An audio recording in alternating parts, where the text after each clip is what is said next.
Hello friend, আমরা আজকে বিকেল টাইমটা আরেকটু অন্য একটা জায়গায় আসছিলাম। তো জায়গাটা খুব সুন্দর আছে, চতুর্দিকে সবুজ সবুজ। যাই হোক, এদিকে ভুট্টা, এদিকে চাপাতা বাগান, গাছপালা, অনেক কিছু, খুব ভালো লাগলো।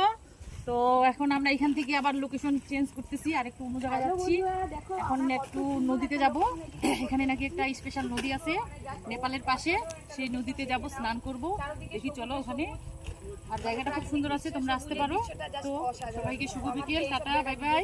তারপর আমরা সাজিপুজে নিয়ে আসছিলাম খাওয়ার জিনিস ওই যে আমাদের আরেকটা ব্লগ বানাচ্ছে, দেখা যায়, একটু বলবে কমেন্টে। এদিকে দেখো আমার দিদি ভাই এসে গেছে, হাই ভাই আর এক বান্ধবী, অনেক ক্যামেরাম্যান আছে, পিছনে একটা দাদা আছে। এই যে এদিকে ওইদিকে আমাদের একটা ভিডিও হচ্ছে, এদিকে আরেকটা ভিডিও হচ্ছে। আমাদের উপরে ওই দেখো, উপরে আরো মানে আর এমন একটা জায়গায় আসছি আমরা, একটু মানে জল যে খাবো সেই জলটাও নাই এখানে। একদম আশেপাশে কোনো বাড়ি ঘরে নেই, তো জল কোথা থেকে আসবে?